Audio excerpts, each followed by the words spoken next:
Aku sering memikirkan hari itu di Istanbul. Hari di mana Arga mengambil paspor, ponsel, dan dompetku, meninggalkanku tanpa satu lira pun. Dia pikir dia mengambil segalanya dariku. Dia pikir aku akan hancur dan menjadi gelandangan. Lucunya, saat aku melihatnya mengemis di lampu merah setahun kemudian, aku baru sadar. Yang tak kuduga. Sebelum ceritanya dimulai, silakan tulis di kolom komentar dari daerah mana saja teman-teman yang menonton cerita ini. Jangan lupa like dan subscribe agar channel ini bisa semakin berkembang dan bisa mempersembahkan cerita yang lebih menarik lagi. Surga di Gerbang Timur. Lantai Bandara Internasional Istanbul berkilauan di bawah cahaya lampu yang terang benderang.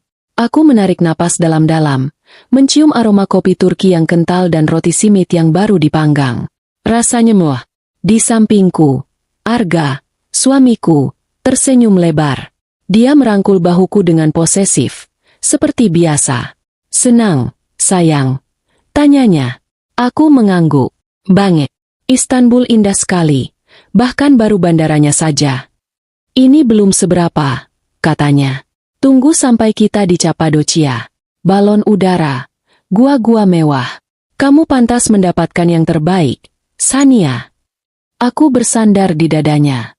Arga selalu tahu cara membuatku merasa istimewa. Kami adalah pasangan impian. Setidaknya, itu yang aku percayai. Kaya raya, harmonis, dan selalu bepergian. Arga adalah pria yang kupercayai memegang seluruh hidupku. Aku tidak pernah repot-repot mengurus aset. Ayahku meninggalkan warisan yang sangat besar, sebuah holding company yang kompleks. Tapi Arga bilang, "Sudahlah, sayang, otakmu terlalu cantik untuk pusing memikirkan angka. Biar aku yang urus." Dan aku menurut. Aku menyerahkan segalanya. Manajemen keuangan, aset, bahkan keputusan investasi. Bagiku, itu adalah bukti cinta. Aku percaya padanya secara membuta. Dia adalah suamiku. Kami sedang menunggu penerbangan lanjutan kami ke Kayseri, bandara terdekat ke Cappadocia. Kami duduk di ruang tunggu yang menghadap landasan pacu. Pesawat-pesawat besar berbaris seperti raksasa yang tertidur. Sayang, penerbangannya masih 1,5 jam lagi, kata Arga sambil melihat jam tangan Rolexnya. Aku mau ke toilet sebentar. Sekalian cari charger. Oke, kataku, bersiap mengambil tas tanganku dari kursi di antara kami. Tidak usah. Arga mencegah. Dia mengambil tas tanganku. Tas Hermes kecil berwarna krem yang berisi segalanya. Paspor, dompet berisi semua kartu kredit dan uang tunai, serta ponselku. Biar aku yang pegang. Kamu duduk manis saja di sini. Jangan kemana-mana. Nanti aku belikan kopi. Aku tersenyum. Perhatian sekali. Tentu saja, katanya. Dia mengecup keningku sekilas. Aku kembali 10 menit lagi. Dia berjalan menjauh. Punggungnya tegap dalam balutan kemeja linen mahal. Aku memperhatikannya sampai dia berbelok di sudut menuju area toilet dan pertokoan. Aku kembali menatap landasan pacu. 10 menit berlalu. Aku mulai merasa sedikit bosan. Aku tidak bisa mengecek ponsel, karena Arga membawanya. Aku mencoba membaca majalah yang tersedia di ruang tunggu, tapi isinya bahasa Turki. 15 menit. Dia mungkin mengantre di toilet. Bandara ini sangat sibuk. Atau mungkin dia sedang kesulitan mencari port charger yang cocok. 20 menit. Aku mulai merasa sedikit gelisah. Aku berdiri dan berjalan sedikit di sekitar area gerbang kami. Gerbang B12. Tidak ada tanda-tanda Arga. 30 menit. Keringat dingin mulai muncul di tengkukku. Ini aneh. Arga tidak pernah selama ini ke toilet. Aku berjalan ke arah dia pergi. Ke sudut koridor. Aku melihat deretan toko bebas bea dan petunjuk arah toilet. Aku ragu-ragu. Tidak mungkin aku masuk ke toilet pria. Aku kembali ke kursi. Mungkin kami salah berpapasan. 45 menit. Orang-orang mulai berbaris di gerbang B12. Tapi itu bukan untuk penerbangan ke Kayseri. Itu penerbangan ke Dubai. Petugas gerbang mengganti layar informasi. Permisi. Aku bertanya pada seorang wanita di sebelahku, menggunakan bahasa Inggris.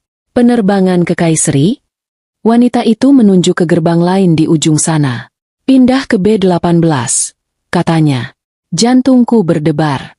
Apa Arga tahu? Aku segera berjalan cepat ke gerbang B18. Lebih ramai. Aku mencari sosok Arga. Tidak ada. 50 menit. Sekarang aku benar-benar takut. Di mana dia? Apa dia sakit? Apa dia diculik? Tapi ini di dalam bandara internasional yang aman. 1 jam. Aku mendengar pengumuman dalam bahasa Turki, lalu bahasa Inggris. Panggilan terakhir untuk penumpang Turkish Airlines penerbangan TK204 tujuan Kayseri. Silakan segera naik ke pesawat melalui gerbang B18. Penerbangan kami. Arga.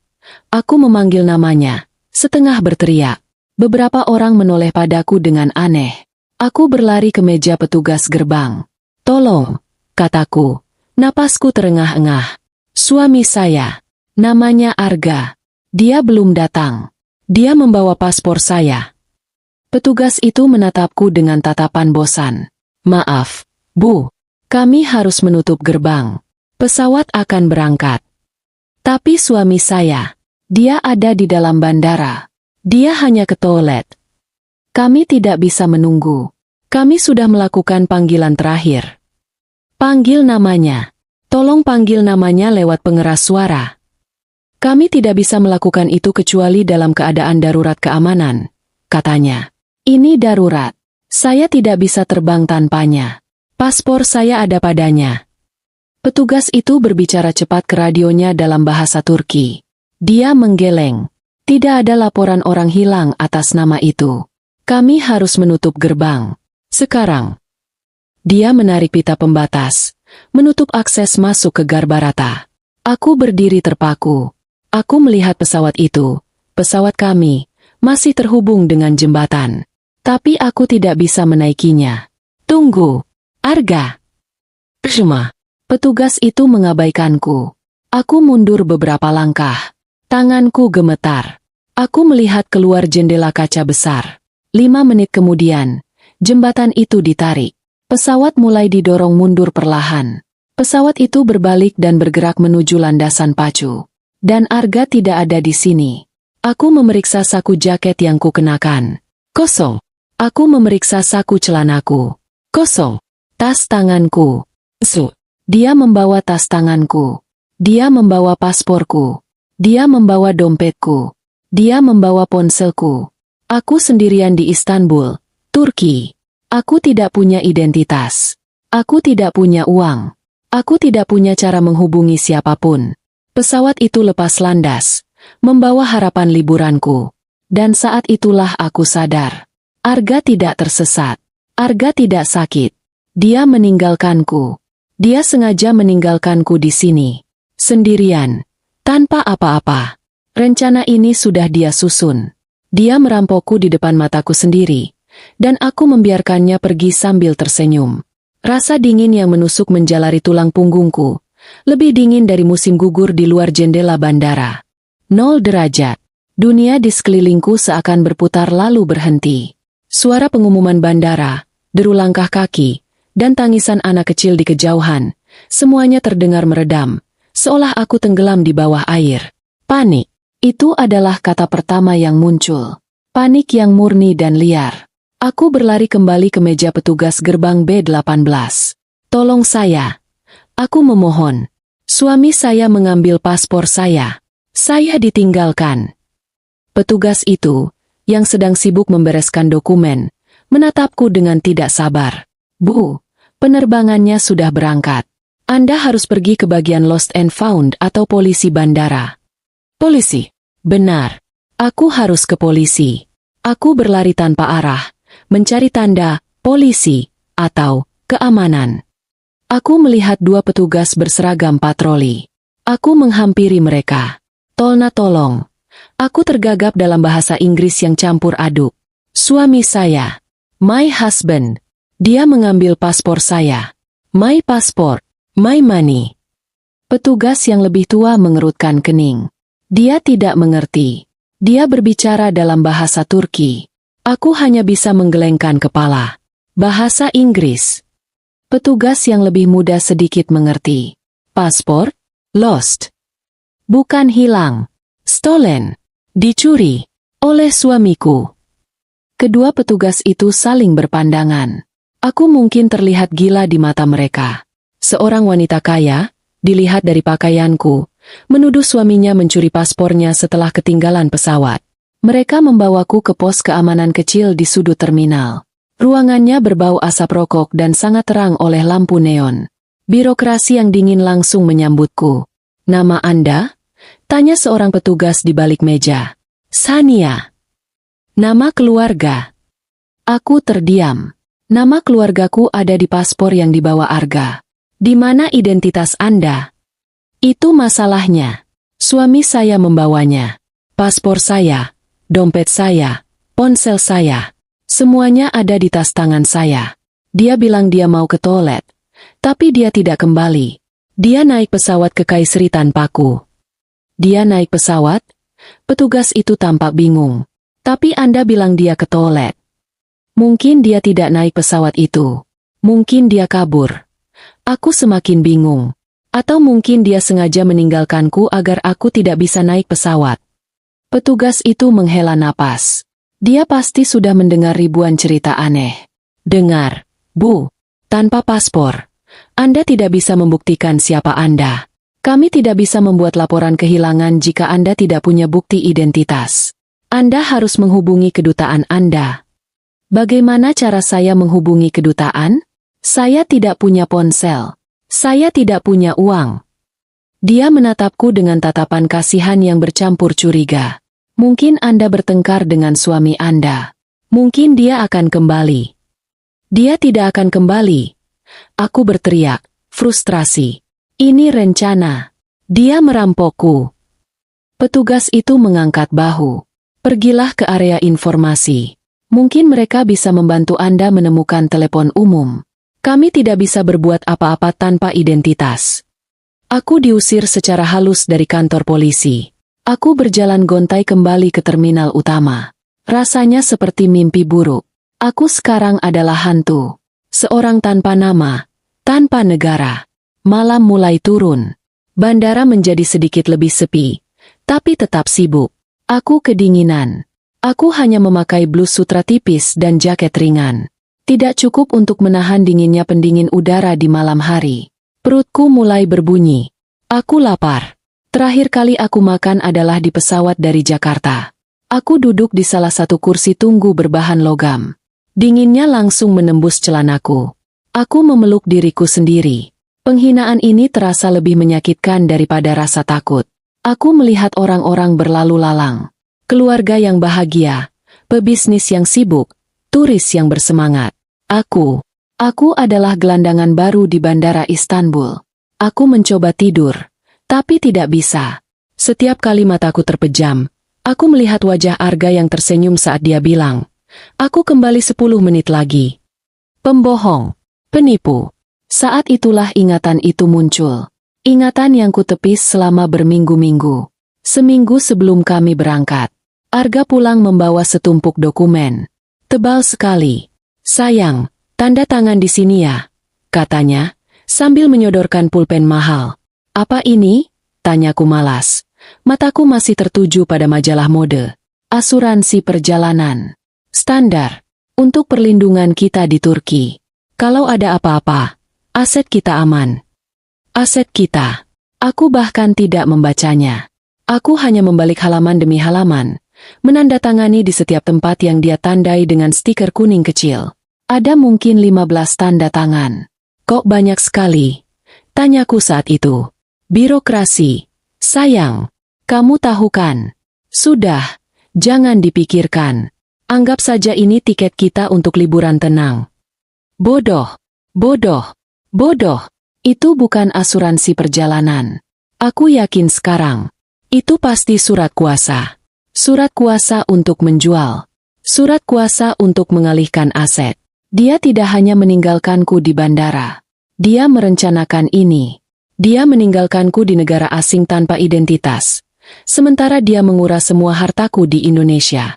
Air mataku akhirnya jatuh. Bukan tangisan kesedihan. Ini tangisan kemarahan. Kemarahan pada diriku sendiri karena begitu bodoh dan naif. Aku menghabiskan malam pertama meringkuk di kursi besi itu. Petugas kebersihan membersihkan lantai di sekitarku, menatapku dengan iba. Aku pasti terlihat menyedihkan. Pagi datang. Rasa lapar itu sekarang menjadi rasa sakit yang menusuk. Aku harus melakukan sesuatu. Aku tidak bisa mati di sini. Telepon. Aku butuh telepon. Aku teringat kata petugas polisi. Telepon umum. Aku mencarinya. Aku menemukannya di dekat toilet. Tapi telepon itu butuh koin lira. Uang. Aku tidak punya uang. Aku menggeledah saku jaketku sekali lagi. Merogoh sampai ke bagian dalam lapisan kain. Ada sesuatu. Jariku menyentuh benda bulat kecil dan dingin di dalam saku celana jeansku. Saku kecil yang biasa orang pakai untuk menyimpan koin. Aku menariknya keluar. Itu koin 1 lira. Aku pasti mendapatkannya sebagai kembalian entah di mana dan memasukkannya ke saku, lalu melupakannya. 1 koin. 1 panggilan. Jantungku berdebar kencang. Aku hanya punya 1 kesempatan. Siapa yang harus kuhubungi di Indonesia? Ibuku? Dia akan panik dan malah merepotkan. Polisi Indonesia? Mereka tidak bisa berbuat apa-apa. Lalu 1 nama muncul. Damar, sahabat lamaku sejak kuliah. Seorang pengacara yang brilian. Pria yang selalu dihindari Arga. Damar itu terlalu ikut campur. Sania, kata Arga dulu. Aku tidak suka kamu bergaul dengannya. Dia seperti memata-matai kita. Sekarang aku tahu kenapa Arga membencinya. Damar terlalu pintar. Dia mungkin satu-satunya orang yang tidak bisa dibodohi Arga. Aku gemetar memasukkan koin itu. Aku harus mengingat nomornya. Sudah bertahun-tahun aku tidak meneleponnya secara manual. Aku memejamkan mata, berkonsentrasi. Kode negara, kode area, lalu nomornya. Aku menekannya satu persatu. Nada sambung berbunyi. Kali, 2 kali. Halo. Suara serak khas bangun tidur. Di Jakarta pasti masih dini hari. Damar. Suaraku pecah. Aku tidak bisa menahannya. Halo? Siapa ini? Suaranya terdengar lebih jelas. Damar. Ini aku, Sania. Hening sejenak di seberang sana. Aku bisa mendengar napasnya. Sania? Ya Tuhan. Ini kamu? Kamu di mana? Suaramu. Aku di Istanbul. Aku menangis. Di bandara. Damar, tolong aku. Istanbul? Bukannya kamu liburan? Apa yang terjadi? Arga meninggalkanku di bandara. Dia mengambil pasporku, dompetku, ponselku. Dia mengambil semuanya. Aku tidak punya apa-apa. Damar, aku sendirian. Apa? Suaranya berubah tajam, profesional. Tenang, Sania. Tenang. Kamu di mana tepatnya? Aku di terminal kedatangan internasional. Aku tidak tahu harus berbuat apa. Aku sudah di sini semalaman. Dengar, katanya tegas. Jangan kemana-mana.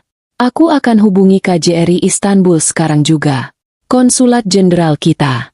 Aku akan kirim orang untuk menjemputmu. Kamu aman. Kamu dengar aku? Kamu aman sekarang.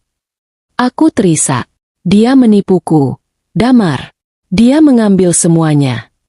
Aku tahu, kata Damar pelan. Tapi nadanya penuh amarah yang tertahan. Aku sudah menduga ini akan terjadi. Sekarang, yang penting selamatkan kamu dulu. Setelah itu, kita ambil kembali semua yang dia curi. Panggilan itu terputus. Waktu koin habis. Tapi itu cukup. Aku bersandar di dinding telepon umum. Untuk pertama kalinya dalam 24 jam, aku bisa bernapas. Arga salah perhitungan. Dia pikir aku lemah. Dia pikir aku bodoh. Dia benar soal aku bodoh karena mempercayainya. Tapi dia salah besar jika berpikir aku akan menyerah. Dia baru saja membangunkan naga yang selama ini tertidur. Jaringan dari seberang benua. Di Jakarta, pukul 4 pagi, Damar menutup telepon. Tangannya terkepal erat sampai buku-buku jarinya memutih. Brengsek. Desisnya pelan di ruang kerjanya yang gelap. Dia sudah menduga ini. Sejak Sania mengenalkan Arga 5 tahun lalu, alarm di kepalanya sudah berbunyi. Arga terlalu licin, terlalu manis. Tipe pria yang tersenyum sambil mengasah pisau di belakang punggung. Dan Sania, Sahabatnya yang baik hati, naif, dan terlalu percaya, adalah mangsa yang sempurna. Damar sudah mencoba memperingatkannya, tapi cinta membuat Sania tuli. Arga bahkan berhasil menjauhkan Sania darinya, menyebut Damar sebagai pengaruh buruk yang pencemburu. Sekarang, Sania sendirian di Istanbul. Damar tidak membuang waktu. Dia adalah pengacara korporat. Jaringannya luas dan dia tahu siapa yang harus dihubungi. Bahkan di jam buta seperti ini, dia tidak menghubungi nomor darurat KJRI yang standar. Dia menelepon ponsel pribadi Deputi Direktur Perlindungan WNI di Kementerian Luar Negeri. "Maaf mengganggu subuh, Pak," kata Damar langsung. Suaranya tegas. "Saya punya situasi darurat." 5 menit kemudian, seluruh data Sania, lengkap dengan foto KTP dan paspor lama yang Damar simpan di arsip pribadinya, sudah terkirim melalui email aman. Namanya Sania. Dia sengaja ditinggalkan di Bandara East oleh suaminya. Tanpa identitas, tanpa uang. Ini bukan sekadar turis hilang, Pak. Ini abandonment yang disengaja. Dia dalam bahaya. Dia mendapat jaminan bahwa tim dari KJRI Istanbul akan bergerak dalam 1 jam untuk menyisir bandara. Tugas pertama selesai. Sania akan segera aman. Sekarang, tugas kedua. Perang. Damar menyalakan semua lampu di ruang kerjanya. Dia membuat kopi kental. Otaknya berputar cepat. Arga pasti berpikir dia punya waktu. Dia pikir Sania akan kebingungan, dideportasi, atau mungkin lebih buruk. Arga memberinya jeda waktu 3 hari. Damar akan menggunakan 3 hari itu untuk menghancurkannya. Sambil menunggu kabar dari Istanbul, Damar mulai bekerja. Dia membuka laptopnya dan mengakses sistem hukum online. Dia harus tahu seberapa besar kerusakannya. Pertama, Badan Pertanahan Nasional. Dia memasukkan nama Sania dan Arga. Jantungnya mencelos. Sertifikat hak milik untuk rumah di Pondok Indah. Sebuah rumah mewah seharga puluhan miliar. Warisan dari ayah Sania yang dia ubah menjadi atas nama bersama setelah menikah. Statusnya sedang dalam proses balik nama. Transaksi penjualan terjadi 3 hari yang lalu. Cepat sekali, gumam Damar. Arga pasti sudah menyiapkan pembelinya. Kedua, Kementerian Hukum dan HAM. Dia memeriksa daftar perusahaan. Arga tercatat sebagai direktur utama di sebuah perusahaan properti bernama PT Graha Mandiri. Tapi siapa pemiliknya? Damar mengerutkan kening. Pemiliknya adalah perusahaan lain. Sebuah perusahaan holding. Dia tidak bisa melangkah lebih jauh tanpa data internal. Ketiga, bank. Ini bagian tersulit. Tapi Damar punya koneksi. Dia menelepon seorang wakil direktur di salah satu bank swasta terbesar tempat dia tahu Sania memiliki rekening bersama. "Aku butuh bantuan," kata Damar. "Ini mendesak. Klienku dalam masalah besar." Dia menjelaskan situasinya. Dia mempertaruhkan reputasinya, tapi dia tidak peduli. Setengah jam kemudian, informasi itu datang melalui pesan terenkripsi. Rekening bersama atas nama Arga dan Sania telah dikuras habis 2 hari lalu. Transfer dalam jumlah masif ke beberapa rekening berbeda. Totalnya puluhan miliar rupiah. Dan yang terburuk, bank mengirimkan salinan digital dari dokumen yang digunakan Arga. Surat kuasa. Bukan surat kuasa biasa. Itu adalah surat kuasa absolut. Surat kuasa untuk menjual, mengalihkan, dan mendebet. Lengkap dengan tanda tangan Sania di atas meterai. Dokumen yang sama yang Arga sebut sebagai asuransi perjalanan. Dia menandatangani hukuman matinya sendiri. Gumam Damar, merasa mual. Dia sekarang melihat rencana Arga dengan jelas.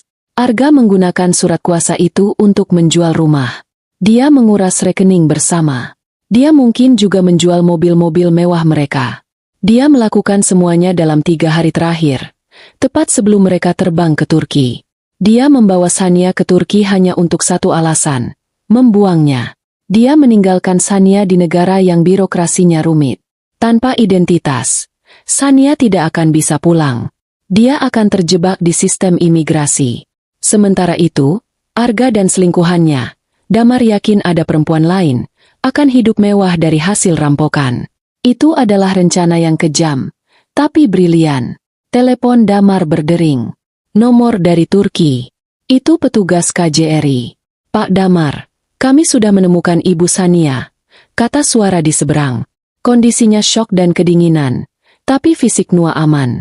Kami sedang membawanya ke Safe House konsulat.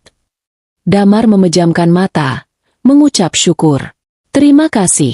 Tolong berikan dia telepon. Saya harus bicara dengannya. Baik, Pak. Mohon tunggu. Damar menunggu. Dia menatap tumpukan bukti digital di layarnya. Rumah hilang. Uang miliaran hilang. Arga menang telak. Dia harus menyampaikan kabar buruk ini pada Sania. Dia tidak tahu bagaimana perempuan itu akan bereaksi. Sania yang dia kenal mungkin akan hancur lebur. Damar? Suara Sania terdengar di telepon. Lirih, gemetar. Tapi setidaknya bukan dari telepon umum bandara. Sania, syukurlah. Kamu aman sekarang, kata Damar, mencoba menjaga suaranya tetap tenang. Dengarkan aku. Tim KJRI akan menjagamu. Mereka akan mengurus surat perjalanan darurat untukmu. Berapa lama? Tanyanya. Mungkin beberapa hari. Mereka harus verifikasi data dirimu ke Jakarta. Tapi kamu aman di sana. Dia sudah merencanakannya. Damar. Damar menarik napas. Iya. Sania, kamu harus kuat. Ini lebih buruk dari yang kita duga. Apa maksudmu? Aku sudah memeriksa. Selagi kamu di pesawat, aku bekerja. Arga, dia menjual rumah di Pondok Indah. Dia menggunakan surat kuasa yang kamu tanda tangani. Hening. Damar hanya mendengar napas Sania yang tercekat. Dia menjual rumahku? Rumah ayahku. Dan dia menguras rekening bersama kalian. Lanjut Damar, merasa kejam harus mengatakan ini. Semuanya habis. Shan. Dia mengambil puluhan miliar. Dia juga pasti sudah menjual mobil-mobilmu. Aku minta maaf. Sania. Dia benar-benar merampokmu sampai habis. Damar bersiap mendengar tangisan histeris. Dia bersiap untuk menenangkan Sania yang hancur. Dia menunggu. Tapi yang terdengar di seberang sana bukanlah tangisan. Yang terdengar adalah keheningan yang dingin. Sangat dingin. Lalu, setelah hampir 1 menit, Sania berbicara lagi. Dan suaranya membuat bulu kuduk Damar berdiri. Kartu as yang tersembunyi. Suara Sania tidak lagi gemetar. Suara itu datar, tenang, dan tajam seperti bilah pisau yang baru diasah. Dia menjual rumah, kata Sania. Itu bukan pertanyaan, tapi pernyataan. Ya, jawab Damar hati-hati. Dan menguras rekening. Total kerugian yang bisa aku lacak sejauh ini. Mungkin sekitar 50 miliar rupiah. Shan, aku tahu ini berat. 50 miliar. Sania mengulang kata-kata itu.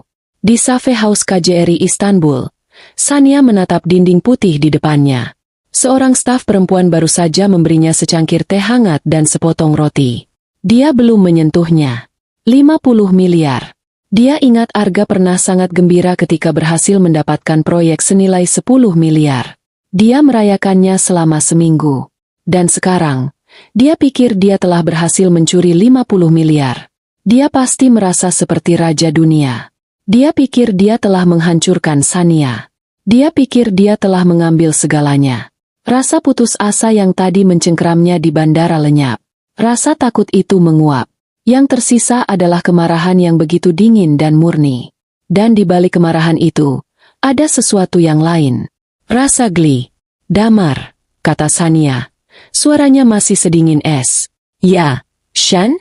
Kamu tidak apa-apa. Damar terdengar sangat khawatir. Dia bodoh. Arga itu serakah. Tapi dia bodoh sekali. Damar bingung. Shan, aku tahu kamu marah. Tapi secara hukum, dia memegang surat kuasamu. Akan sangat sulit. Damar, 50 miliar itu uang jajanku. Keheningan total di seberang telepon. Damar pasti sedang mencerna kata-kata itu. Apa maksudmu? Sania akhirnya mengambil cangkir teh itu. Rasanya hambar, tapi setidaknya hangat. Ayahku, kata Sania. Dia tidak bodoh. Dia tahu aku naif. Dia tahu aku gampang jatuh cinta pada pria tampan yang manis mulutnya. Dia melihat Arga sekali saat kami baru pacaran, dan dia langsung tahu Arga itu bajingan. Sania mulai menjelaskan. Ayahku tidak pernah memberiku warisannya secara langsung. Dia tahu aku akan memberikannya pada pria seperti Arga atas nama cinta. Jadi, sebelum dia meninggal, dia membuat sebuah struktur. Struktur apa? Tanya Damar. Sebuah trust. Dana perwalian yang sangat kompleks, berbasis di Singapura. Aku adalah satu-satunya penerima manfaat, tapi aku tidak bisa menyentuh pokoknya sampai aku menikah, atau sampai ayahku meninggal. Dan bahkan setelah itu, aset utamanya terlindung. Sania melanjutkan, aset utamanya adalah PT Cakrawala Perkasa, sebuah holding company yang sangat besar. Perusahaan itu memiliki semuanya. Perkebunan, pertambangan, properti di seluruh Indonesia. Ayahku membangunnya dari nol. Arga tidak tahu tentang ini. Damar terdengar tercekat. Tapi, bagaimana bisa? Gaya hidup kalian. Arga mengira dia yang mengelolanya. Yang Arga tahu, Sania menjelaskan, hanyalah satu perusahaan kecil di bawah Cakrawala. Namanya PT Graha Mandiri. Perusahaan properti kecil yang ayahku berikan padaku sebagai hadiah pernikahan. Aku, yang bodoh karena cinta, mengangkat Arga jadi direktur utamanya. Itu, kerajaan, yang selalu dia banggakan di depan teman-temannya. Dia merasa hebat. Sania tertawa kecil, tawa yang kering dan tanpa humor. Dia tidak tahu. Dia tidak pernah bertanya dari mana sisa uang untuk gaya hidup mewah kami berasal. Dia tidak pernah bertanya kenapa kami bisa liburan keliling dunia tiap 3 bulan. Dia hanya mengira, warisan, ayahku ada di rekening bersama yang dia kuras itu. Ya Tuhan, bisik Damar. Rekening itu. Rekening itu adalah uang saku, bulananku, kata Sania. Uang yang ditransfer otomatis oleh PT Cakrawala Perkasa kepadaku. Arga mengira itu adalah seluruh kekayaanku. Rumah di Pondok Indah, 2 mobil sport, dan uang 50 miliar di rekening itu semua umpan. Itu uang mainan.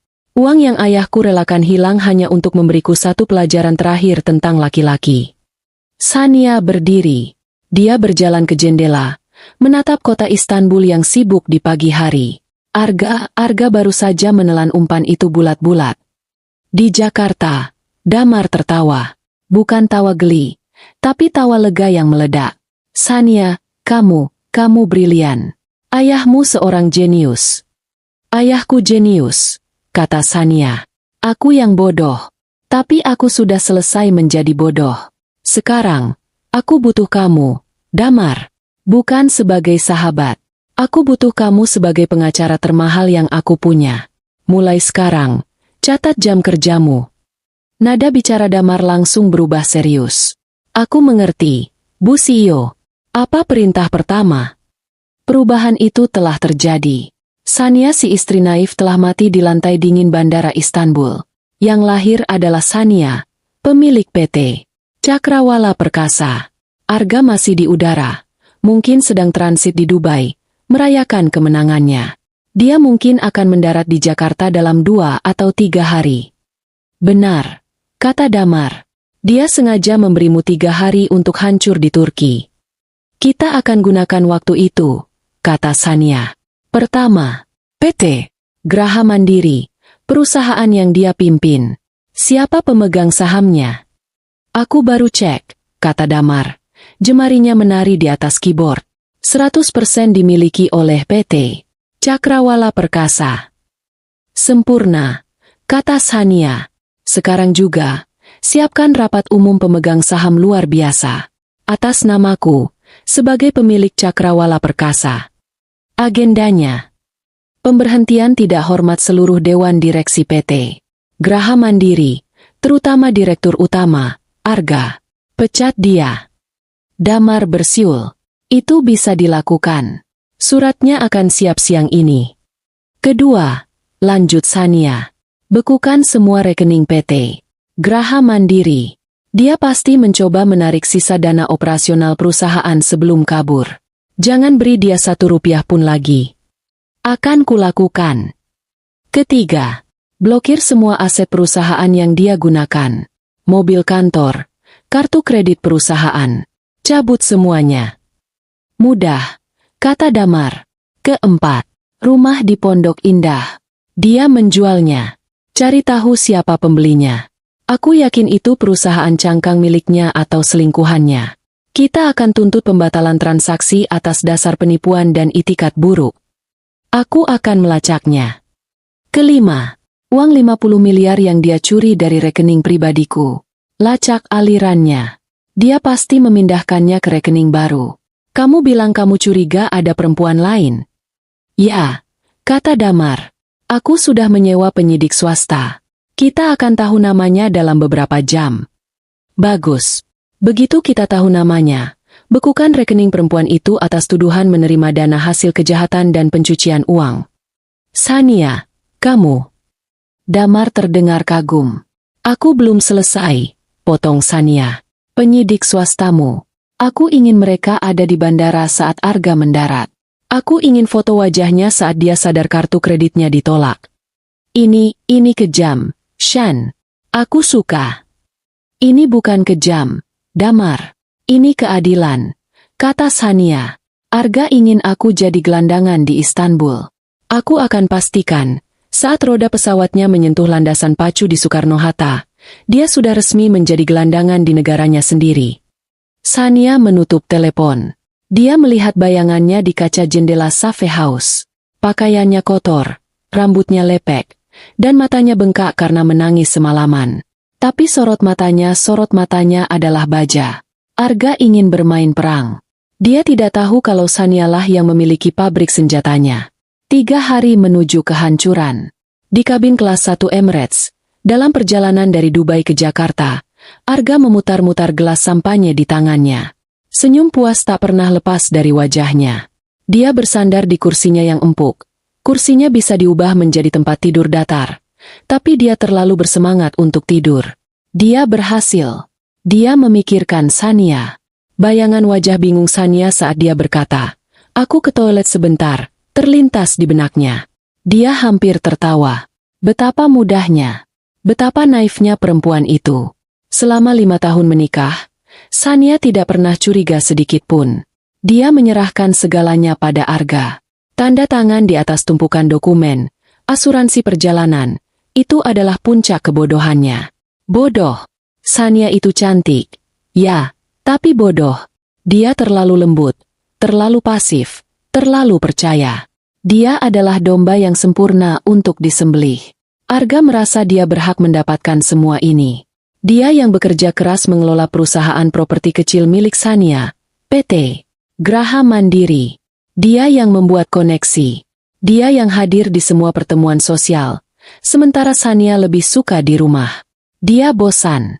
Dia bosan dengan kebaikan Sania yang monoton. Dia bosan dengan hidupnya yang bisa ditebak. Lalu Fania datang. Fania adalah kebalikan dari Sania. Dia liar, ambisius, dan memuja Arga. Fania melihat Arga sebagai raja, bukan hanya sebagai suami yang penurut.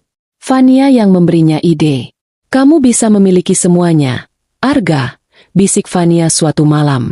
"Kenapa harus berbagi dengan perempuan membosankan itu? Kamu yang berhak atas semua kerja kerasmu." Dan Arga setuju.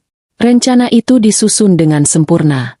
Dia menjual rumah, menguras rekening bersama, melikuidasi semua aset yang bisa dia jangkau atas nama Sania.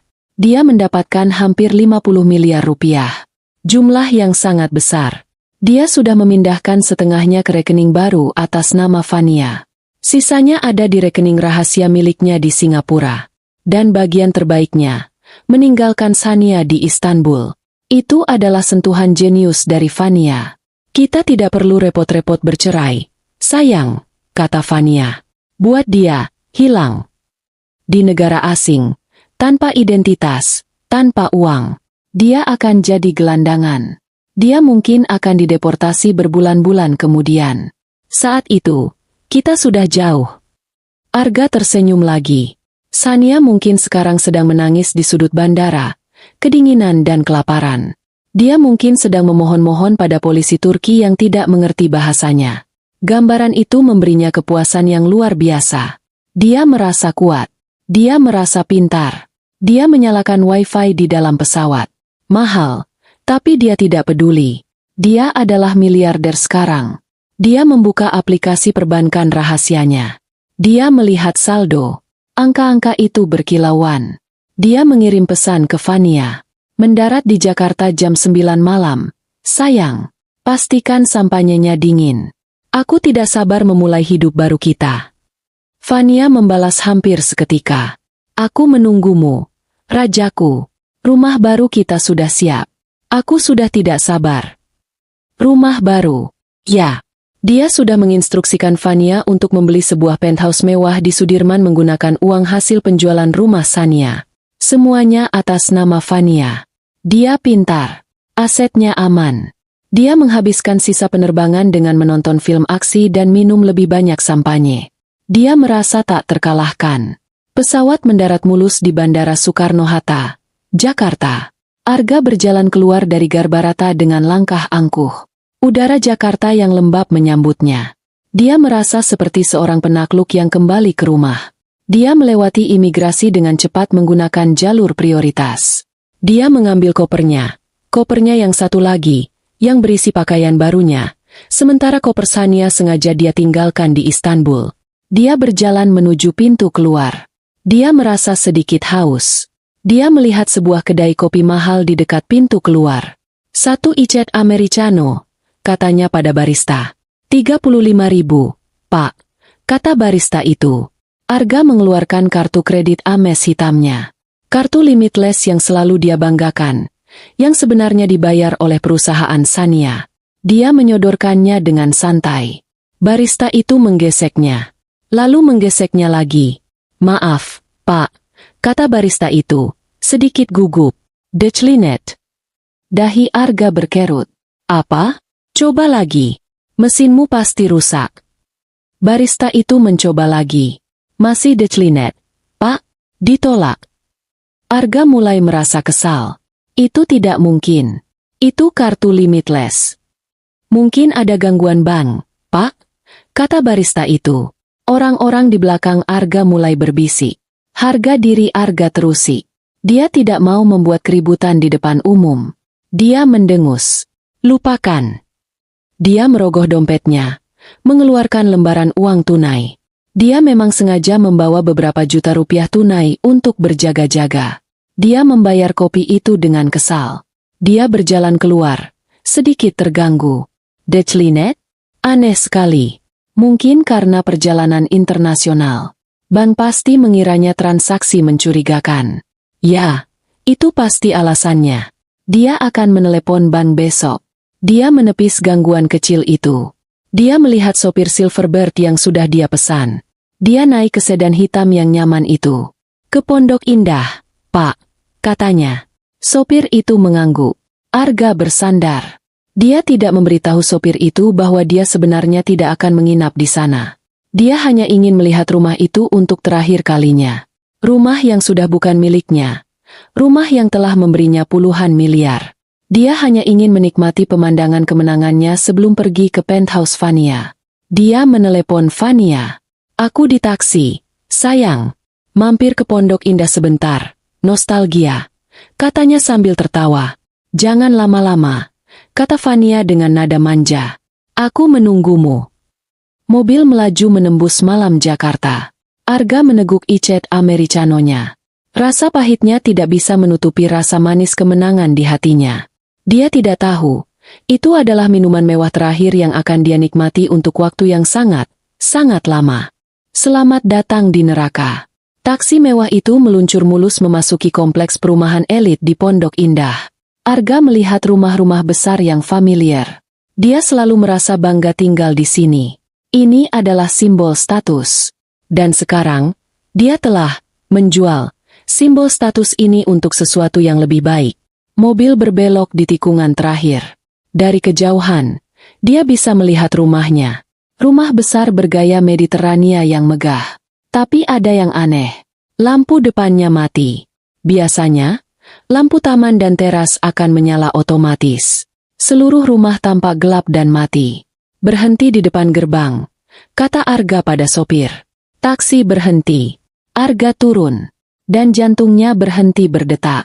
Gerbang besi tempayang tinggi dan megah itu dirantai. Sebuah rantai industri yang tebal dan gembok besar mengikat kedua sisi gerbang.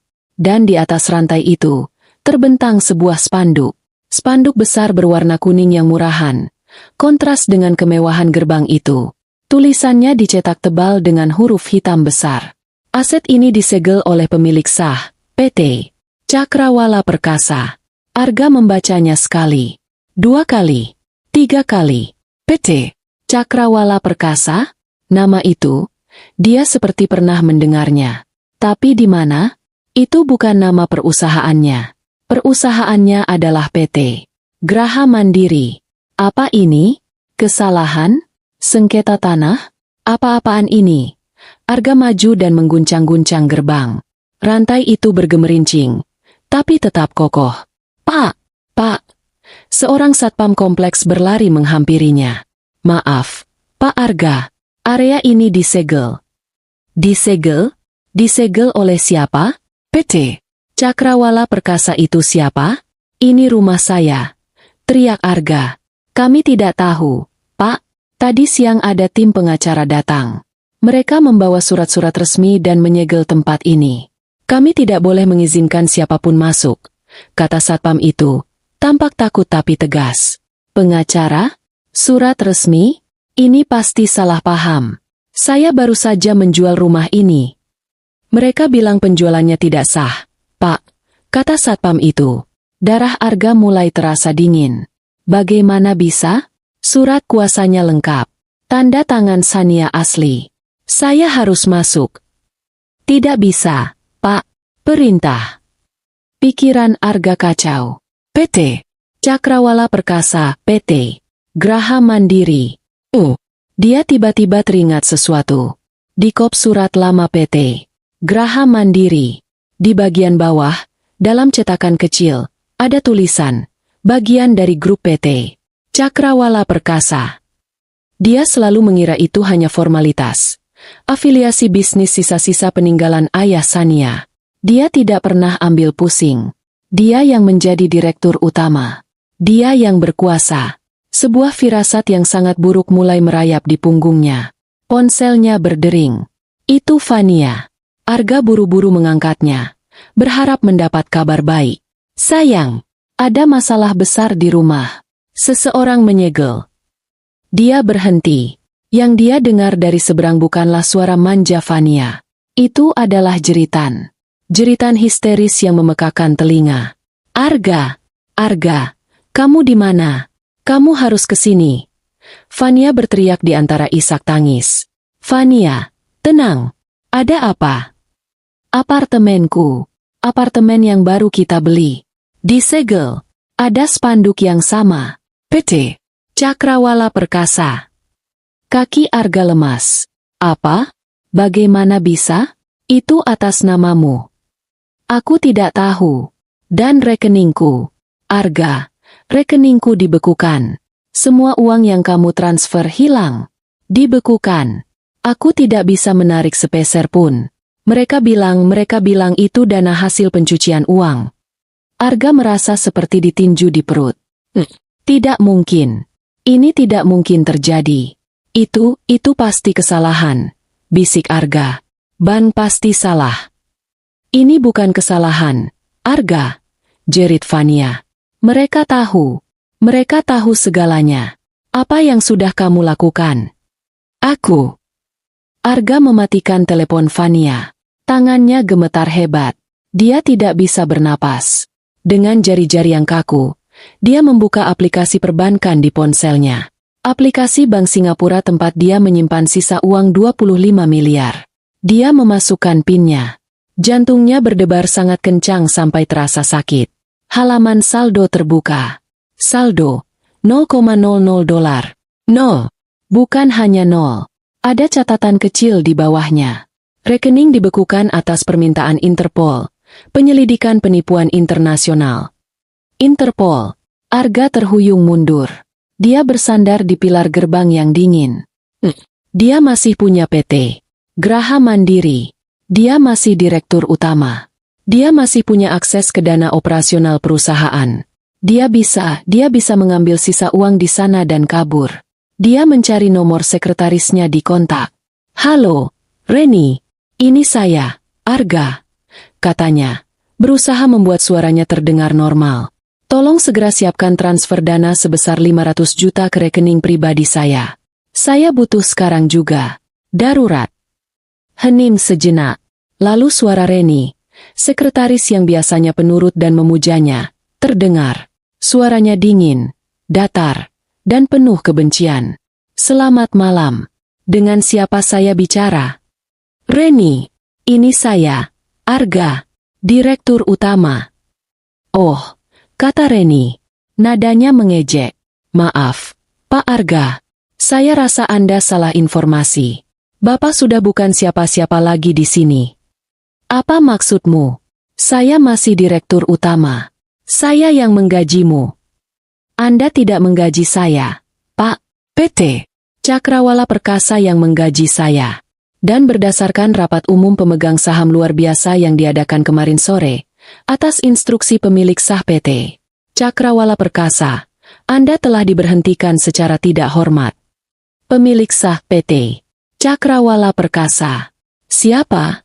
bisik Arga. "Siapa pemiliknya?"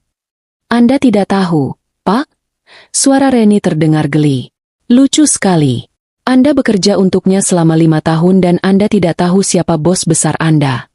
Arga merasakan teror yang murni. "Siapa? Reni, katakan padaku." "Ibu Sania," kata Reni.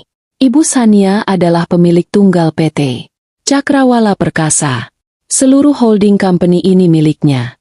Dan PT Graha Mandiri yang Anda pimpin, itu hanya salah satu mainan kecilnya." Telepon jatuh dari tangan Arga. Ponsel itu menghantam aspal dengan suara retakan pelan. Sania yang bodoh. Sania yang naif. Sania yang dia tinggalkan sebagai gelandangan di Istanbul. Ternyata Sania adalah pemilik segalanya. Dia bukan merampok Sania.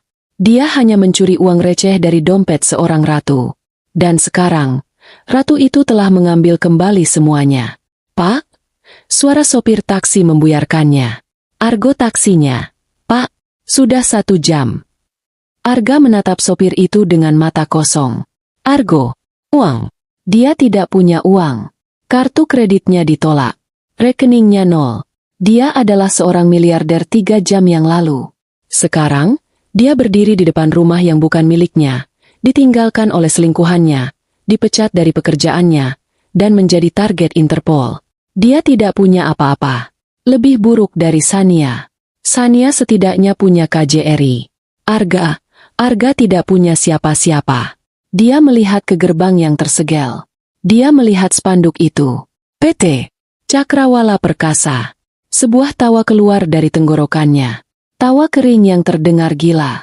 Tawa itu berubah menjadi isakan. Dia meluncur di sepanjang pilar gerbang. Jatuh terduduk di aspal yang kotor. Sopir taksi itu menatapnya dengan bingung. Arga menutupi wajahnya dengan kedua tangan dan mulai menjerit. Jeritan histeris seorang pria yang menyadari bahwa dia baru saja kalah telak dalam permainan yang bahkan tidak dia ketahui sedang dia mainkan. Ratu telah kembali. Seminggu, 7 hari telah berlalu sejak Arga mendarat di Jakarta dan menemukan dunianya runtuh. 7 hari sejak Sania mendarat di Safe House KJRI Istanbul. Bagi Arga, itu adalah 7 hari di neraka. Dia tidak punya uang, tidak punya rumah.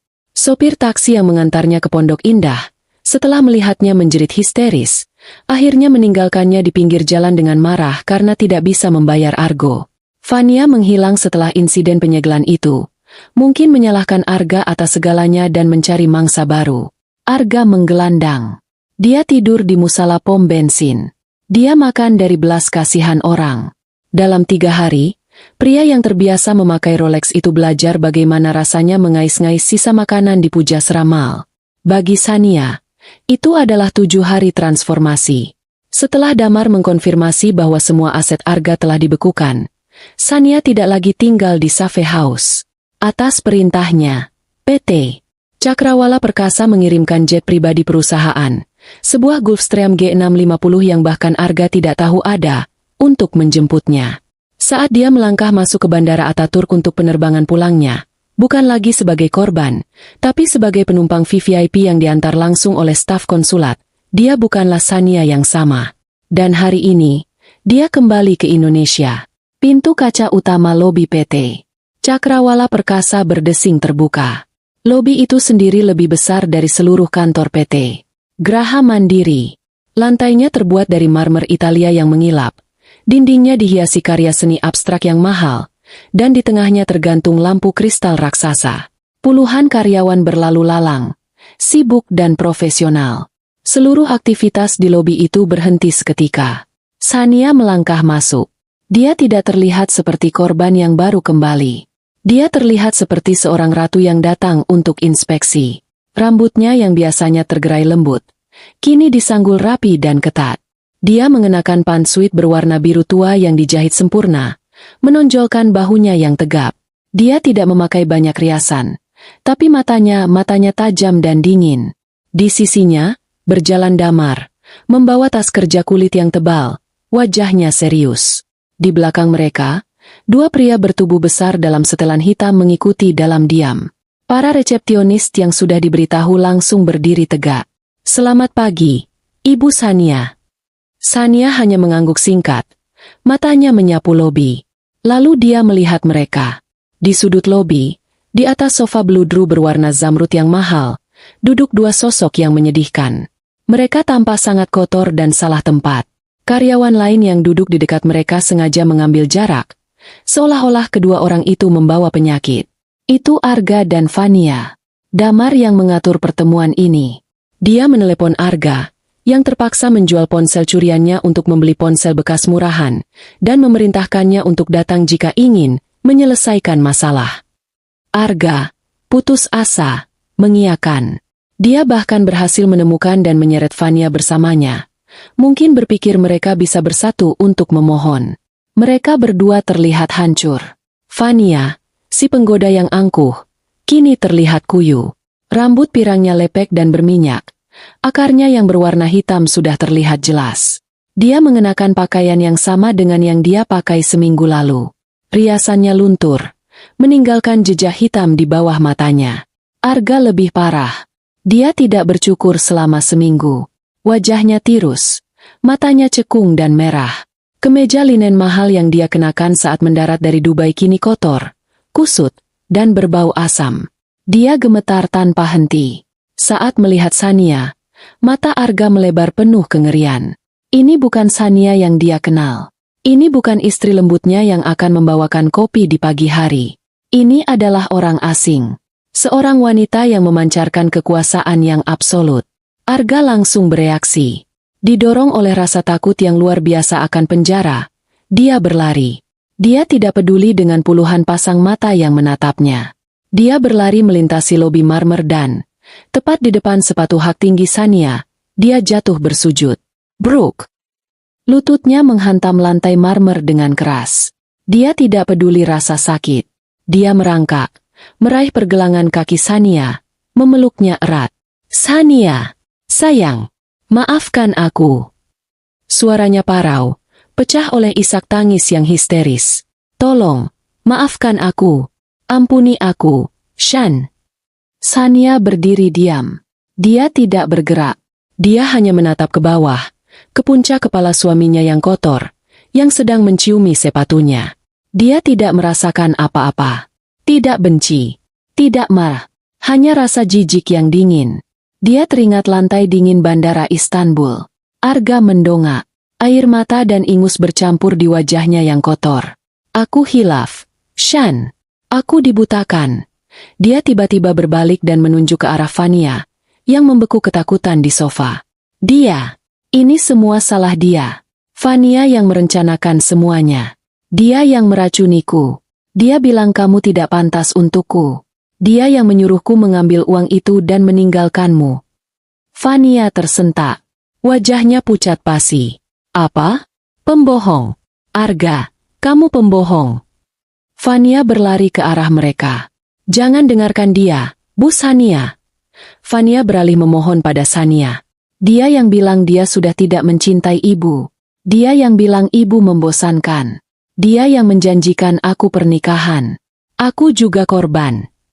Diam kamu, perempuan jalang, teriak Arga, mencoba berdiri untuk menyerang Fania. Ini semua salahmu. Pembohong. Pelacur. Mereka mulai saling berteriak dan mendorong di tengah lobi yang megah itu. Sebuah tontonan yang memalukan. Para karyawan menatap ngeri. Sania menatap pemandangan itu. Dua orang yang telah bersekongkol untuk menghancurkannya, kini saling menghancurkan satu sama lain. Dia mengangkat satu tangannya. Hanya gerakan kecil. Dua bodyguard di belakangnya langsung bergerak. Mereka melangkah maju dengan cepat. Masing-masing mencengkeram satu lengan Arga dan satu lengan Fania, memisahkan mereka dengan paksa. Cukup, kata Sania. Suaranya tidak keras, tapi terdengar jelas di lobi yang mendadak hening. Arga dan Fania langsung diam. Mereka terengah-engah, ditahan oleh para bodyguard. Sania melangkah maju, mendekati Arga. Dia menatap mata suaminya. Mata yang pernah menatapnya dengan cinta palsu. Mata yang kini hanya berisi teror. Saat kamu meninggalkan aku di Istanbul, kata Sania pelan, suaranya sedingin es. Kamu mengambil pasporku. Kamu mengambil identitasku. Kamu pikir, dengan mengambil kertas kecil itu, aku berhenti ada. Dia berhenti sejenak, membiarkan kata-katanya meresap. Kamu mengambil dompetku. Kamu pikir aku akan mati kelaparan. Kamu mengambil ponselku. Kamu pikir aku akan terisolasi. Dia tersenyum tipis. Senyuman yang tidak mencapai matanya. Kamu pikir kamu mengambil segalanya dariku, Arga? Sania menegakkan tubuhnya, menatap Arga dengan tatapan menghakimi. Hari ini, di sini, di gedungku, di lobi milikku, aku mengambil perusahaanmu, yang ternyata adalah mainan yang kuberikan padamu. Aku mengambil rumahmu, yang ternyata adalah rumah ayahku. Aku mengambil penthouse selingkuhanmu, yang dibeli dengan uang jajanku. Dia mencondongkan tubuhnya sedikit lebih dekat. Dan yang terakhir, bisiknya, aku mengambil harga dirimu. Sania berbalik, tidak lagi memandangnya. Dia berjalan menuju deretan lift pribadi di sisi lobi. Bawa mereka ke ruang rapat. Lantai 40, katanya kepada Damar. Arga dan Fania, yang masih dicengkeram, hanya bisa menurut pasrah. Mereka digiring melewati puluhan karyawan yang menatap mereka dengan campuran rasa iba dan jijik. Arga menundukkan kepalanya dalam-dalam. Dia tahu, ini adalah akhir. Keputusan akhir. Ruang rapat di lantai 40 adalah antitesis dari lobi. Jika lobi itu ramai dan terbuka, ruangan ini sunyi, privat, dan mengintimidasi. Ruangan itu didominasi oleh meja kayu solid yang sangat panjang, mungkin bisa menampung 30 orang.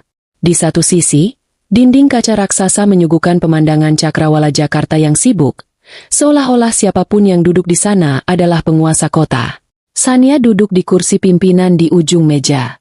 Dia tampak tenang, seolah sedang memimpin rapat anggaran triwulanan. Damar berdiri di sebelah kanannya. Di seberang meja yang panjang, Arga dan Fania didudukan. Mereka terlihat kecil dan kerdil di kursi kulit yang besar itu. Dua bodyguard berdiri menjaga pintu di belakang mereka. Di samping Damar, duduk dua orang lagi, seorang notaris perempuan parubaya dan seorang pengacara muda dari tim Damar. Suasananya tegang. Hanya suara pendingin udara yang berdengung pelan. Arga tidak berani menatap Sania. Dia hanya menatap permukaan meja yang mengilap.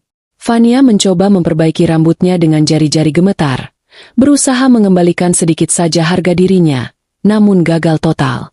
Damar meletakkan tas kerjanya di atas meja dan membukanya dengan satu klik yang terdengar keras di ruangan yang sunyi itu. Dia tidak mengeluarkan satu map. Dia mengeluarkan tumpukan map yang tebal. 5 map.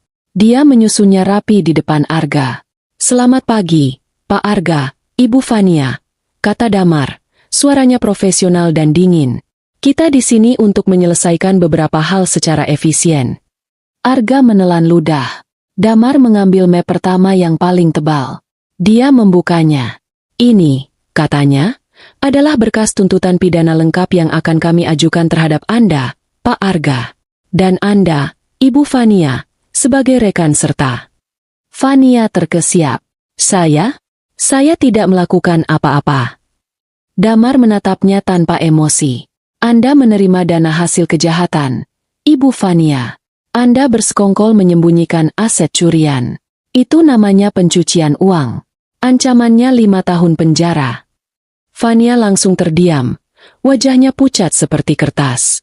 Damar kembali menatap Arga. Untuk Anda, Pak Arga, daftarnya sedikit lebih panjang. Dia mulai mengeluarkan lembar demi lembar. Pertama, pemalsuan dokumen dan penipuan. Dia menunjukkan salinan surat kuasa, asuransi, yang ditandatangani Sania. Kami sudah memiliki kesaksian ahli grafologi bahwa tanda tangan ini, meskipun asli, diperoleh dengan cara penipuan. Anda dengan sengaja salah menginformasikan isi dokumen vital untuk keuntungan pribadi. Itu pasal 378 KUHP. Kedua, lanjut Damar, mengambil map berikutnya. Penggelapan dalam jabatan. Ini adalah audit lengkap PT Graha Mandiri. Anda, sebagai direktur utama, telah menyalahgunakan wewenang Anda untuk mentransfer dana operasional perusahaan ke rekening pribadi. Itu pasal 374 KUHP. Hukuman lebih berat karena Anda adalah orang kepercayaan. Ketiga, Damar menunjuk map lain. Laporan ke Interpol. Kami sudah berkoordinasi dengan kepolisian Turki. Meninggalkan istri Anda, seorang WNI, di negara asing tanpa identitas dan dana, adalah tindak pidana intentional abandonment. Ini kejahatan serius yang melintasi batas negara. Arga mulai gemetar hebat. Dia bisa merasakan dinding penjara yang dingin.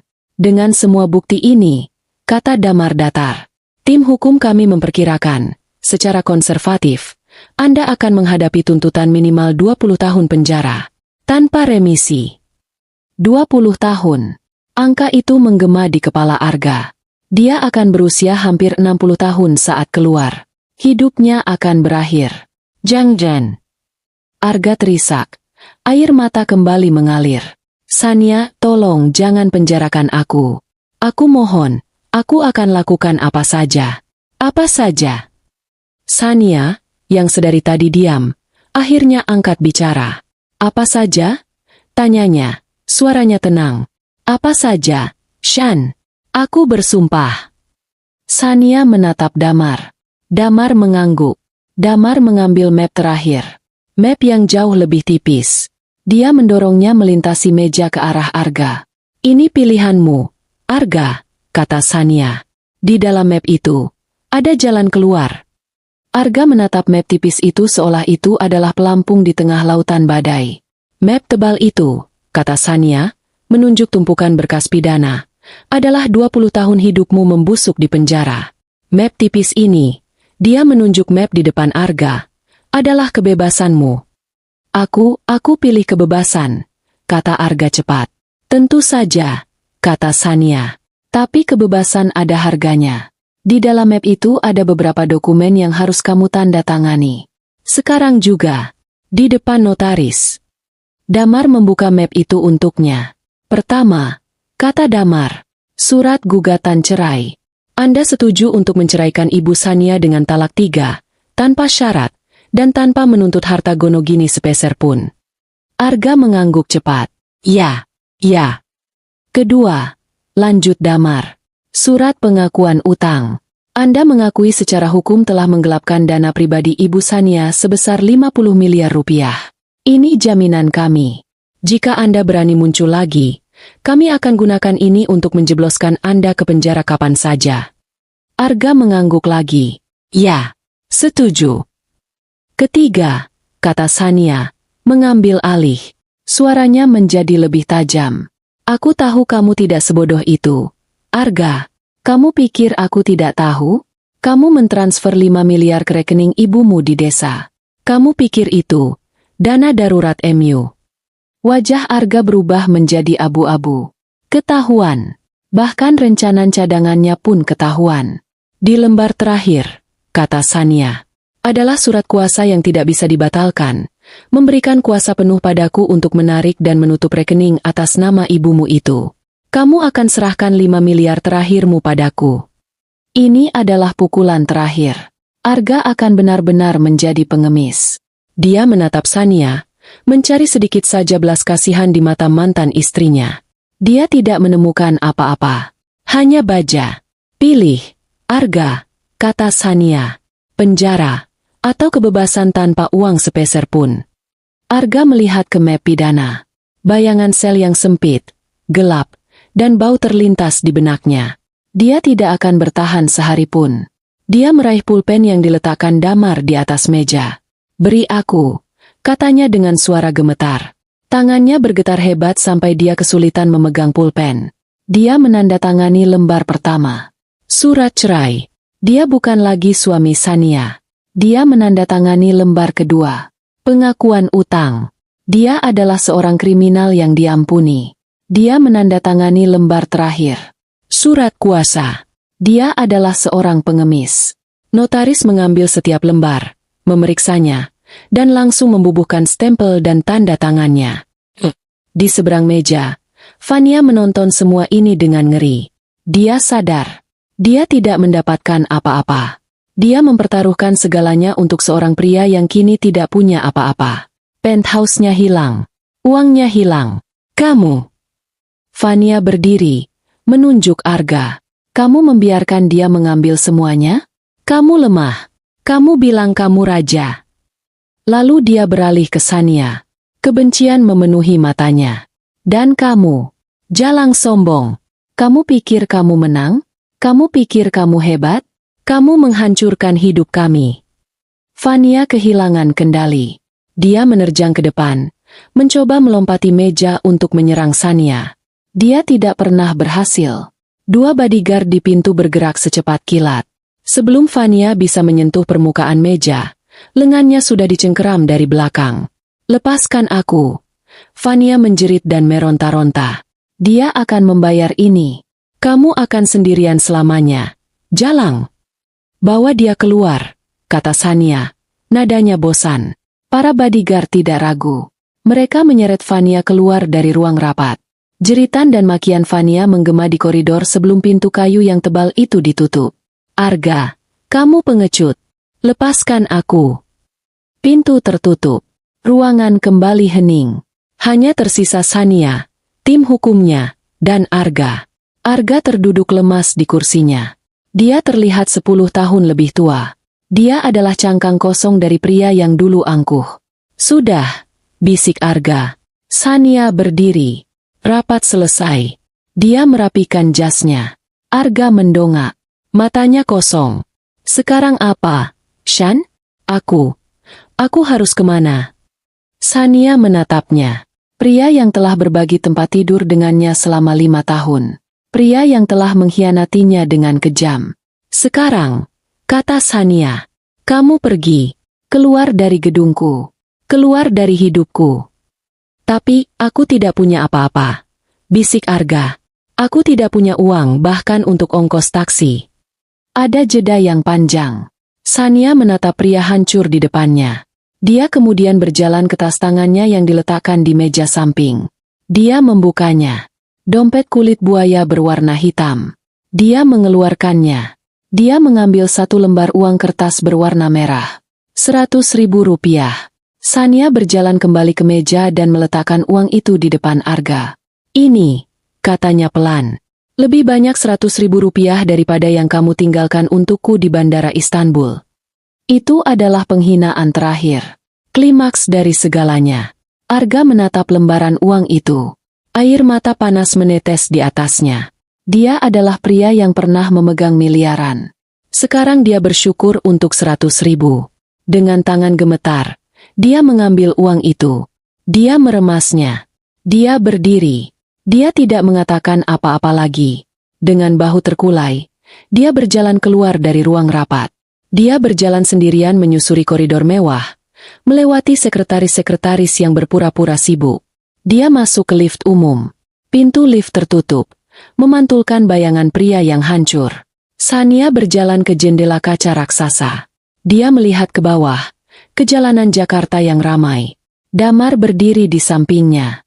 Sudah selesai, Shan, kata Damar pelan. Sania menarik napas panjang.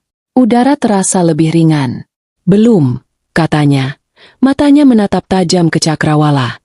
Ini baru permulaan. Membangun tahta baru. 1 tahun telah berlalu. Waktu berjalan cepat ketika kau sibuk membangun kembali sebuah kerajaan. Setahun lalu, aku kembali ke Jakarta sebagai korban. Hari ini, aku duduk di kursi pimpinan di ruang rapat lantai 40. Ini bukan lagi ruang rapat yang dingin dan mengintimidasi tempat aku menghancurkan Arga. Aku merombaknya. Salah satu dindingnya sekarang adalah taman vertikal yang rimbun, dan meja kayu solid yang panjang telah diganti dengan meja oval yang lebih kolaboratif.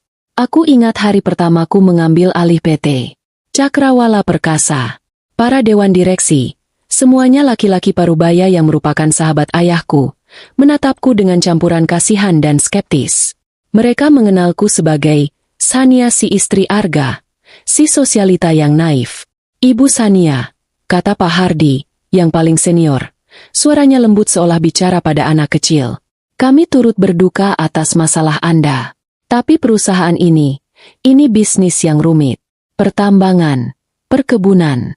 Mungkin lebih baik Anda menyerahkan operasional harian kepada kami, Dewan Direksi. Anda bisa menikmati hasilnya. Aku ingat aku tersenyum saat itu. Senyuman yang sama yang kuberikan pada Arga sebelum dia menghancurkanku. Pak Hardi, kataku, suaraku memenuhi ruangan. Suami saya mengira saya bodoh selama 5 tahun. Saya menghargai tawaran Bapak, tapi saya tidak akan membiarkan Dewan Direksi saya mengira hal yang sama di hari pertama saya bekerja. Keheningan yang terjadi setelah itu sangat memuaskan. Aku tidak memecat mereka. Aku membuat mereka bekerja. Aku membuat diriku bekerja lebih keras. 6 bulan pertama adalah neraka. Aku tidur 4 jam sehari. Aku tinggal di kantor, mempelajari setiap laporan keuangan, setiap proposal proyek, setiap detail operasional yang dulu kulempar ke Arga. Aku mengunjungi tambang batu bara kami di Kalimantan. Aku berjalan di lumpur perkebunan sawit kami di Sumatera. Ternyata, aku menyukainya. Aku menyukai angka. Aku menyukai tantangan. Aku menyukai strategi. Dan yang paling kusukai, aku suka menang. Aku memiliki darah ayahku. Darah seorang pebisnis. Arga tidak pernah melihatnya. Dia hanya melihat wajahku.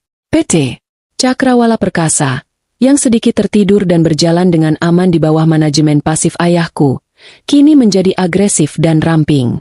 Aku memotong birokrasi yang tidak perlu. Aku berinvestasi besar-besaran di teknologi. Kami mengakuisisi 2 perusahaan rintisan yang berfokus pada energi terbarukan.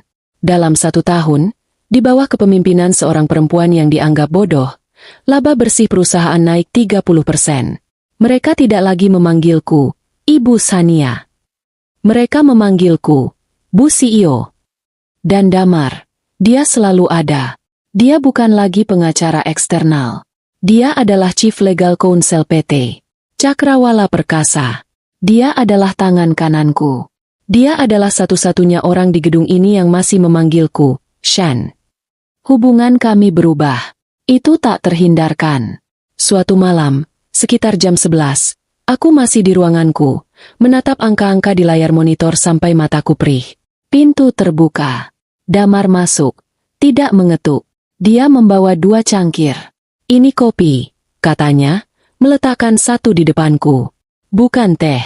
Kamu butuh kafein untuk tetap terjaga, bukan ketenangan untuk tidur. Aku tertawa kecil, memijat pelipisku. Aku tidak bisa berhenti. Dam. Ada begitu banyak yang harus diperbaiki. Dia duduk di kursi di seberang mejaku. Dia tidak terlihat seperti pengacara yang kaku. Dia terlihat lelah, tapi puas. Kamu sudah memperbaikinya. Shan, kamu sudah membangun ulang. Kamu sudah menang. Sekarang, kamu harus mulai hidup. Ini hidup, kataku, menunjuk layar. Ini aman. Angka tidak berbohong. Angka tidak berselingkuh. Damar menatapku lama. Tatapannya bukan lagi tatapan sahabat yang kasihan. Seperti saat dia mendengarku menangis dari Istanbul. Itu tatapan pria yang mengagumi seorang wanita. Arga tidak mengambil hidupmu, Shan, katanya pelan. Dia hanya memberimu jeda paksa. Dia membantumu menemukan siapa dirimu sebenarnya. Jangan biarkan bayangannya membuatmu terpenjara di kantor ini. Aku terdiam. Dia benar. Tidak ada yang diucapkan di antara kami. Tidak ada pernyataan cinta. Tidak ada kencan romantis. Hubungan kami dibangun di atas krisis dan klausul kontrak. Tapi itu ada di sana.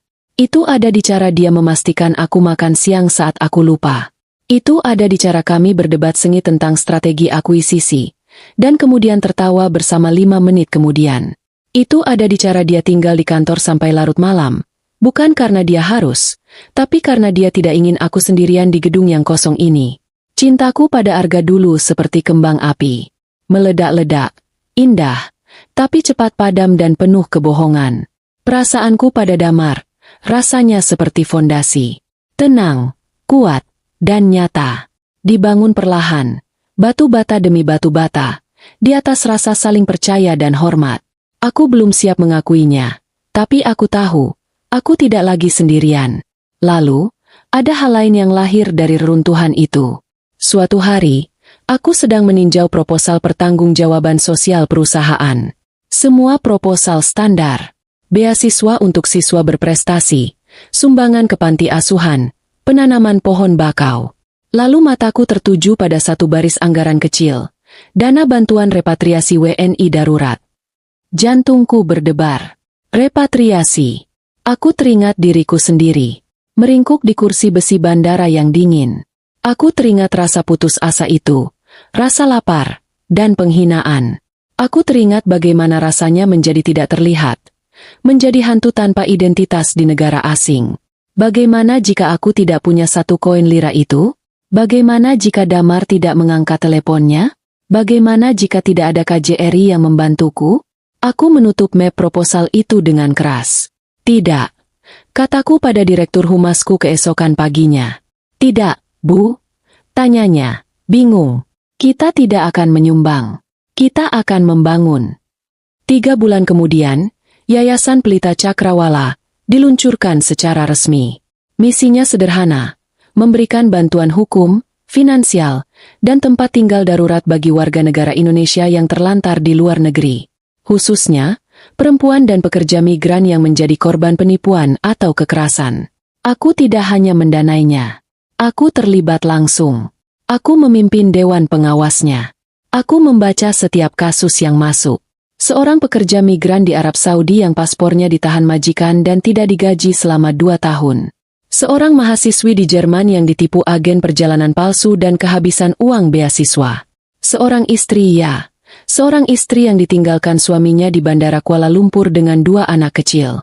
Setiap kali kami berhasil memulangkan seseorang, setiap kali aku melihat mereka bertemu keluarga mereka lagi di bandara, aku merasa seperti sedang memulangkan sebagian dari diriku yang hilang. Aku tidak sedang membangun tahta. Aku sedang membangun mercusuar. Arga mengambil rumahku, uangku, dan harga diriku. Tapi dia memberiku sesuatu yang jauh lebih berharga. Dia memberiku tujuan. Dia memberiku kekuatanku kembali.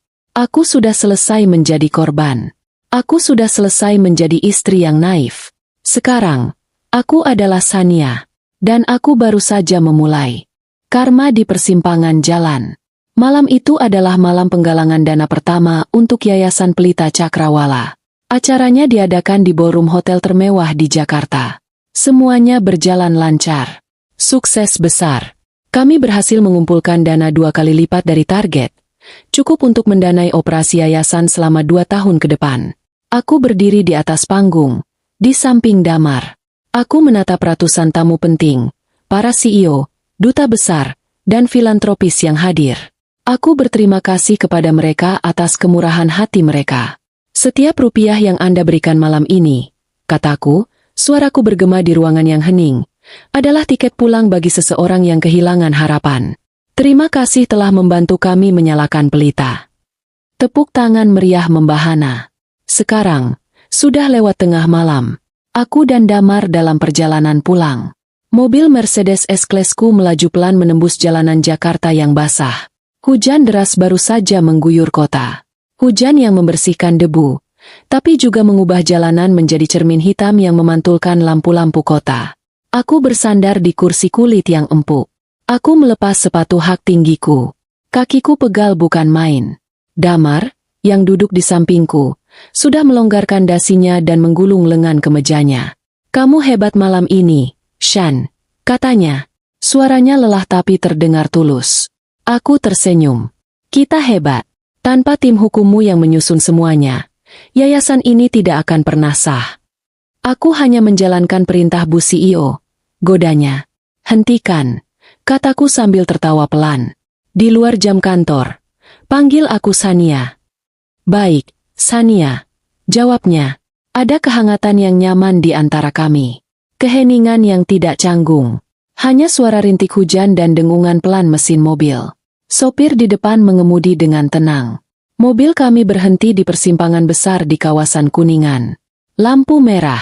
Hujan masih turun, meski tidak sederas tadi. Gerimis lebat yang membuat jarak pandang terbatas. Wiper mobil bekerja dengan ritme yang menenangkan. Di bawah jembatan layang di depan kami, puluhan pengendara motor berteduh. Pemandangan yang sangat khas Jakarta. Dan di antara mereka, aku melihat beberapa sosok berlarian di tengah hujan. Ojek payung. Mereka menawarkan payung pada pengendara motor yang nekat menerobos hujan, atau pada mobil yang berhenti untuk jarak pendek ke lobi gedung. Aku biasanya tidak terlalu memperhatikan. Tapi malam ini, sesuatu menarik perhatianku. Ada dua sosok dewasa. Mereka tidak seperti ojek payung lainnya yang biasanya anak-anak atau ibu-ibu yang gesit. Dua sosok ini terlihat putus asa. Mereka berlari ke arah motor-motor, menawarkan payung mereka yang sudah lusuh, tapi kebanyakan pengendara motor menggelengkan kepala. Mereka terlihat kotor, basah kuyup. Satu sosok perempuan, rambutnya pirang kusam dan lepek menempel di wajah. Dia mengenakan kaos kebesaran yang kotor. Dia memegang payung bergambar Hello Kitty yang warnanya sudah pudar dan salah satu jerujinya patah. Sosok laki-laki di sebelahnya lebih menyedihkan. Dia kurus kering.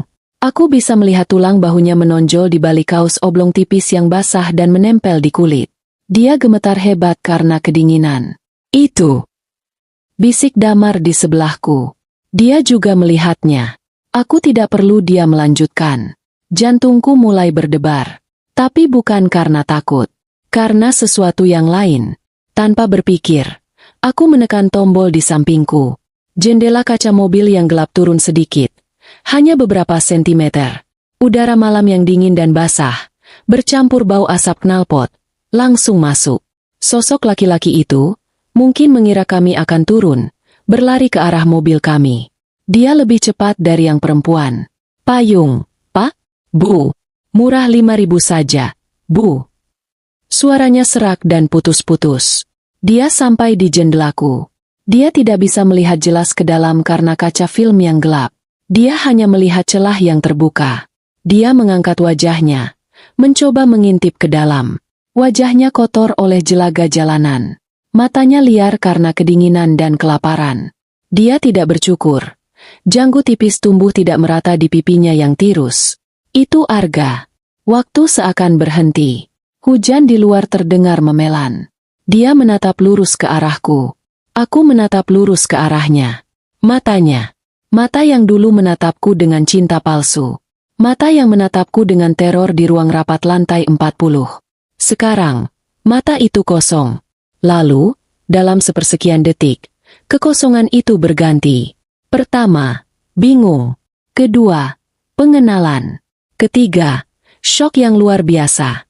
Dan terakhir, rasa malu yang begitu dalam, begitu telak, hingga aku hampir bisa merasakannya. Dia melihatku. Dia melihatku duduk di dalam mobil mewah Jerman yang hangat. Aku mengenakan gaun malam yang mahal. Rambutku tertata rapi. Aku bersih. Aku berkuasa. Aku adalah dunia yang telah hilang darinya. Lalu dia melihat dirinya sendiri. Basah kuyup di tengah jalan. Mengemis. Memegang payung rusak untuk 5.000 perak. Wajah Arga berubah pucat pasi di balik kotorannya. Dia seperti melihat hantu. Dia mundur selangkah. Lalu selangkah lagi. Dia tersandung kakinya sendiri dan hampir jatuh telungkup di aspal yang basah. Arga. Sosok perempuan di belakangnya memanggil. Suaranya melengking dan kasar. Dia berlari mendekat. Kenapa kamu diam saja? Itu mobil orang kaya. Ayo. Itu Fania. Dia sampai di samping Arga. Dia menatap ke dalam mobil. Dia juga melihatku. Mulutnya terbuka. Tapi tidak ada suara yang keluar. Dia membeku. Arga tidak bisa menahan tatapanku.